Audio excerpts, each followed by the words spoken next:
We're always told that making films is a highly collaborative process where everyone involved needs to pull in the same direction. But in terms of what ends up on the screen, no one wants to watch people getting along, which is why all these films in the pipeline thrive on a bit of argy-bargy. They're starting young in Nativity, a new improvised comedy from British writer and filmmaker Debbie Izzet, which tells the story of two rival primary schools at war over the perfect Christmas play. The cast includes Ashley Jensen, David Thewlis and Martin Freeman as an underachieving teacher. For generations, people have said never work with children and animals, and you're suddenly in a scene in a school with animals running around. You think, there's a reason that became a truism. As time goes on, it's harder and harder to kind of corral 25 children. You know, sometimes when you say, listen to me, I'm being absolutely serious, be quiet. First day, that's like that, but then week 3, it's like, he's not even a teacher, you know. Growing up is hard to do, especially for Harry Potter's Rupert Grint, who's learning the hard way that all's fair in love and war in coming-of-age drama Cherrybomb. Grint and newcomer Robert Sheehan are best buddies who risk everything, from their friendship to their lives, when a beautiful girl, played by Kimberly Nixon, encourages them to fight for her affections. Turn over, please. Father and son stumble into the crossfire of a gang war in comedy thriller Perrier's Bounty, shot on location in Ireland. Cillian Murphy, Jodie Whittaker and Jim Broadbent accidentally get mixed up in murder and go on the run from mob boss Brendan Gleeson. What we're filming at the moment is the climax of the story. Perrier, played by Brendan Gleeson, is Cillian's character's kind of arch enemy, if you like, and he's holding his father captive. So Cillian's character is in a complete kind of frenzy of revenge. Put your arms in your heads! Now! The film in some way works as an urban western, you know, because you have this showdown at the end of the movie, and it's a kind of a David and Goliath type vibe.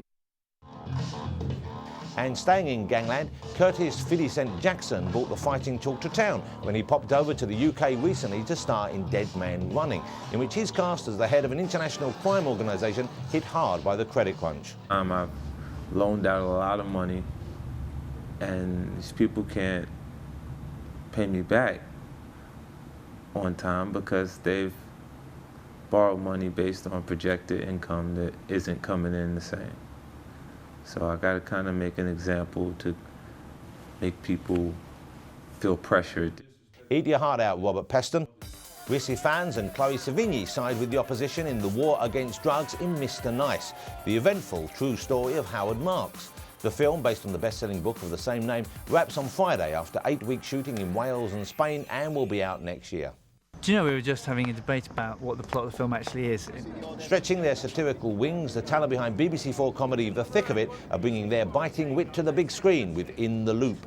It's about the relationship between a British minister and an American State Department official in the run-up to a fictional war in the Middle East, and it's about how the minister gets sucked into accidentally backing the war, with hilarious consequences. Written and directed by Armando Iannucci, the veterans of The Thick of It are joined by new faces including Tom Hollander and James Gandolfini for a film due in cinemas in April. 370, take 1. And finally, at the more mature end of the scale, Sir Michael Caine's administering some street justice senior style in Harry Brown. Harry Brown is a very old ex-Marine who lives on a sort of sink estate, you know, a real terrible estate with all criminals around him. He becomes, for want of a better word, a vigilante, because no one, police or anybody, won't clean up the stuff around him. He may be well into his 70s, but the good news is that Sir Michael, God bless you, sir, is still fighting fit and raring to go. You no longer have played a sort of glamour boy lover or anything, but you played great parts. I work on exactly what I want to work on. All right, let's go, please.